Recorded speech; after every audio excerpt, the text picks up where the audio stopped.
Mantan Menteri Pemuda dan Olahraga Roy Suryo tiba-tiba jatuh sakit dan tidak ditahan oleh penyidik pada Jumat malam. Roy Suryo sempat dipapah tim kuasa hukumnya saat meninggalkan ruang penyidik Polda Metro Jaya.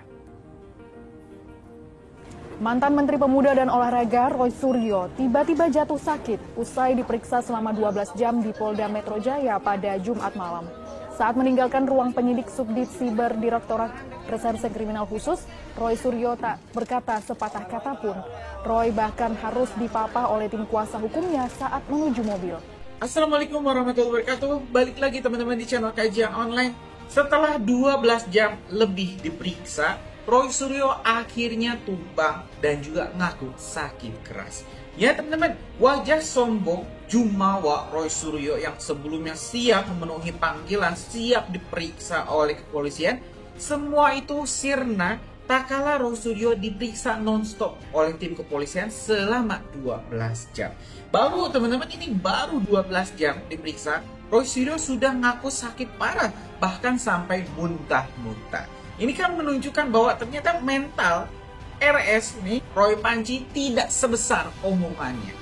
Mental, kekuatan Roy Suryo ternyata tidak sehebat apa yang diumbar-umbarkannya. Baru saja diperiksa sebentar, ini Roy Suryo sudah sakit parah. Dan ini tentu sangat menggelitik kita semua. Kita melihat wajah Roy Suryo yang seperti orang sekarat, baru saja cuma diperiksa, apalagi kalau sudah di penjara. Saya yakin Roy Suryo bakal jadi orang yang paling keras teriakan tangisannya. Jadi ini kan terbalik, sangat terbalik 180 derajat dengan apa yang sering diutarakan oleh Roy Suryo yang mengaku seorang pakar telematika, yang mengaku seorang akademisi intelektual. Tapi saat menjalani persidangan, saat menjalani pemeriksaan, ya ternyata lembek juga. Nah, ini kita hari ini bakal melihat bagaimana kondisi terkini Roy Suryo setelah diperiksa. Apakah benar Roy Suryo benar-benar sakit parah? Nah, kalau misalnya sakit parah, sakitnya apa dan kapan nih mungkin Roy Suryo mau memesan ya tanah 2x1 ya? Mungkin bisa juga itu Pak Roy Suryo segera dipesankan, jaga-jaga ya, ini cuma jaga-jaga. Nah, tanpa panjang lebar teman-teman, ini kita simak dulu informasi selengkapnya. Kasih lewat deh. Kasih lewat dulu. Lewat dulu. Ayo mundur. Hati-hati. Mantan Menteri Pemuda dan Olahraga atau Menpora Roy Suryo disebut kondisinya menurun saat diperiksa polisi. Anggota tim kuasa hukum Roy Suryo, Elsa Syarif, mengatakan kliennya sempat muntah dan pingsan. Elsa Syarif mengungkapkan Roy Suryo tak tidur 3 hari karena syok. Roy Suryo harus dibantu kursi roda seusai menjalani pemeriksaan yang berlangsung sekitar 12 jam. Diketahui Roy Suryo sulit tidur selama 3 hari. Hal itu membuat kondisi kesehatan Roy menurun. Imbasnya Roy Suryo sakit saat diperiksa penyidik Polda Metro Jaya. Bahkan saat di BAP, Roy Suryo sempat pingsan dan muntah-muntah. Elsa mengatakan diketahui tekanan darah Roy lebih tinggi dari biasanya mencapai 160/90. Dokter pun menganalisa Roy Suryo mengalami nyeri ulu hati, pusing hingga asam lambung. Elsa mengatakan setelah itu penyidik memberikan fasilitas tempat tidur untuk Roy beristirahat. Sebelumnya Roy Suryo telah ditetapkan sebagai tersangka. Polisi memutuskan untuk tak menahan Roy Suryo seusai diperiksa sebagai tersangka karena alasan kesehatan.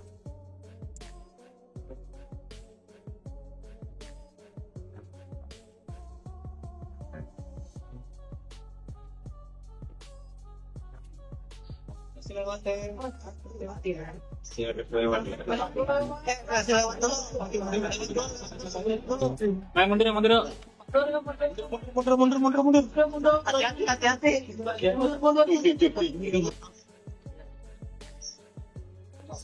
maaf.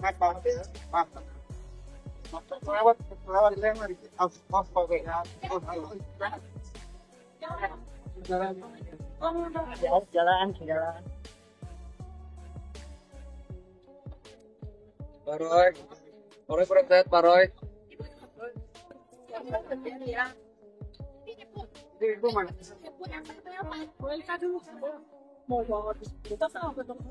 Maaf ya, kita lagi.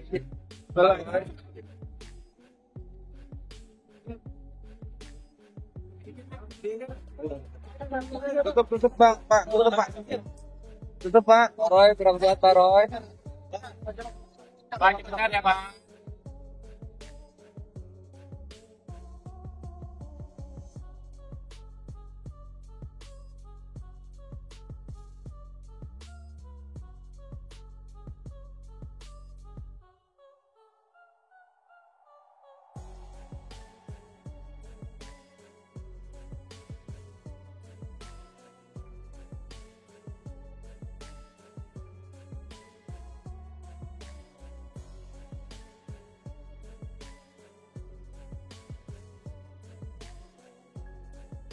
Utamanya Irwasum ya, saya minta kepada Pak Irwasum surat kami segera didisposisi untuk ya dikirim ke Polda Metro Jaya agar bisa dilakukan gelar perkara segera.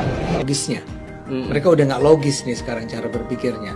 Mereka berpikir bahwa kalau mereka datang ke makamnya kakeknya Gibran, ya kakeknya Kaisang, orang tuanya Jokowi, itu akan menjadi sebuah berita yang penting, yang mengejutkan, yang membuat orang merasa bahwa oh kalau begitu Roy benar, ya.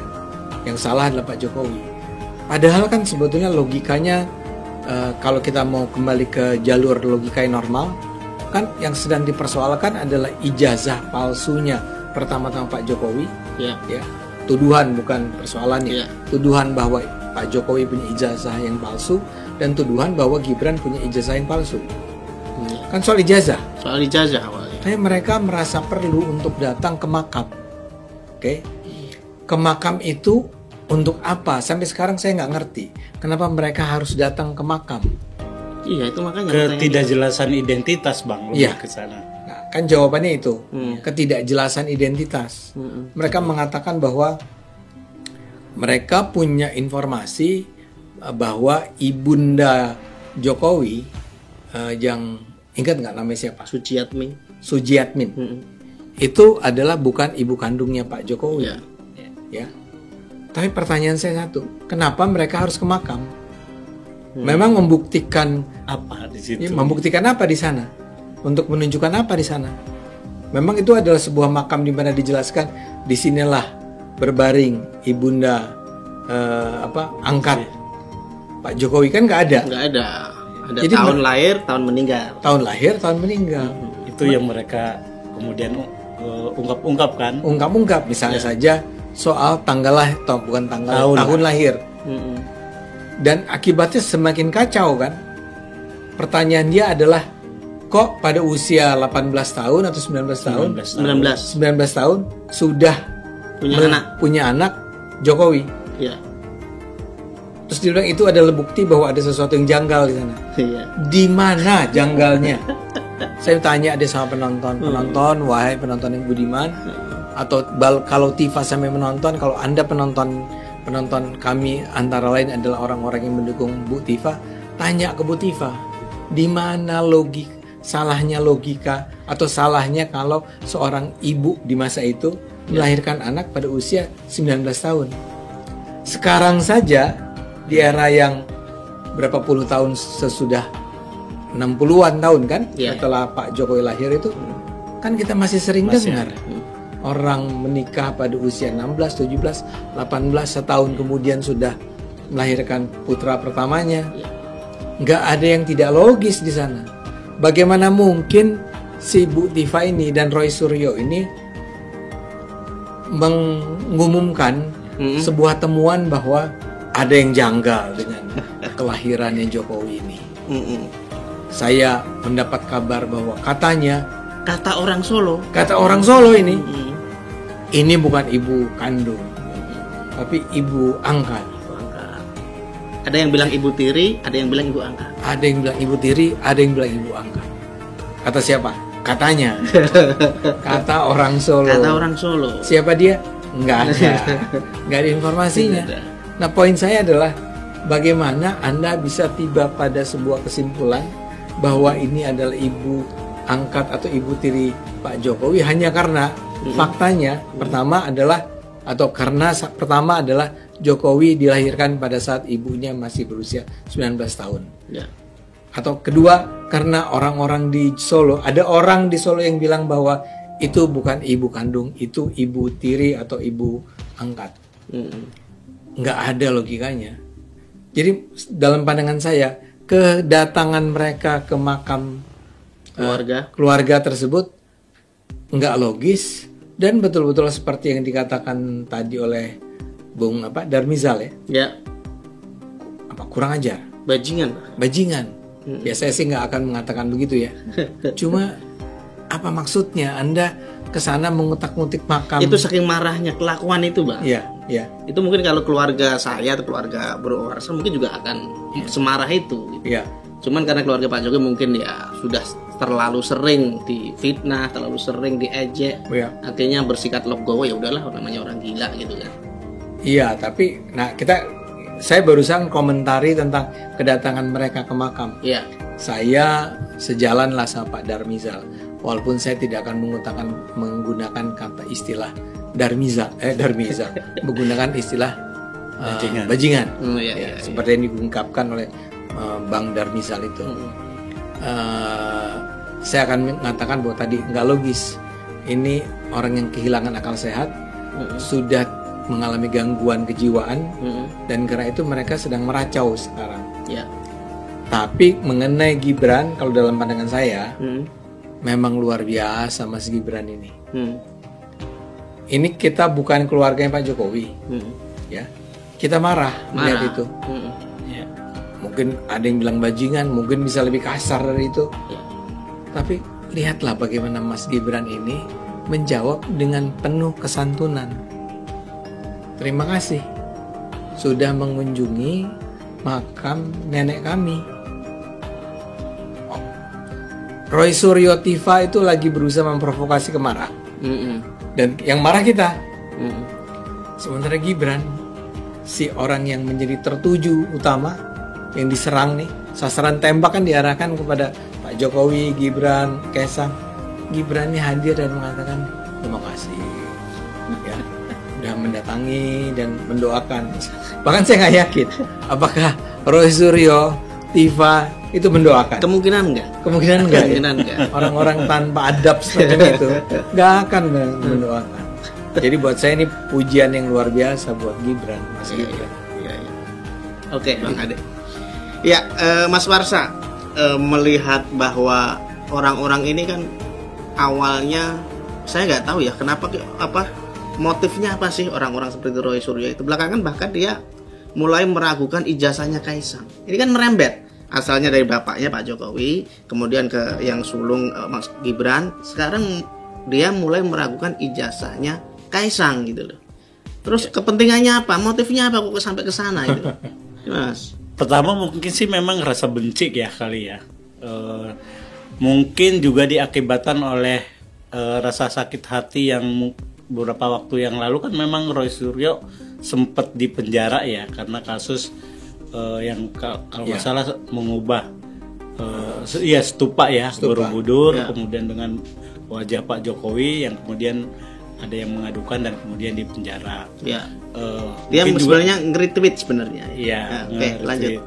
Mungkin ada dari situ kan memang dia semakin walaupun memang kan peristiwa itu saja dia sudah sangat kritis ya sama Pak Jokowi. Sangat benci lah istilahnya lebih lebih tepatnya bahwa dia nggak tahu akar masalah utamanya sih, saya nggak tahu persis ya apa kebencian yang kayaknya tuh udah kayak mendarah daging banget penyebabnya gitu ya? Itu yang buat saya juga nggak, kebencian seperti apa sih yang membuat orang sampai sedemikian rupa ingin menjatuhkan martabat kehormatan dari Pak Jokowi. Kita kan orang ketika ekspresi kita marah, ketika kita dihina dan lain sebagainya kan nggak sampai gitu-gitu amat juga gitu loh. Dan jangan lupa Mas Warsa, sebenarnya melapor yang perkara dia yang stupa Buddha atau Hindu itu ya. Buddha ya. Itu kan bukan karena laporannya Pak Jokowi. Pak Jokowi, dia menuduh itu ulah Jokowi. Ini sembarangan kan. Iya. Pak Jokowi itu kan orang yang ikhlas gitu ya. Iya. Dimaki-maki separah apapun, selama dia jadi presiden dia diam loh. Iya. Kan belakangan baru sesudah dia turun dari posisi kepresidenannya, barulah dia kemudian melaporkan. Ya mungkin memang awalnya juga kan dulu kontestasi politik ya. Ketika periode pertama Pak Jokowi atau bahkan mungkin periode kedua juga, dia kan berada di seberang Pak Jokowi, terutama mungkin periode kedua ya.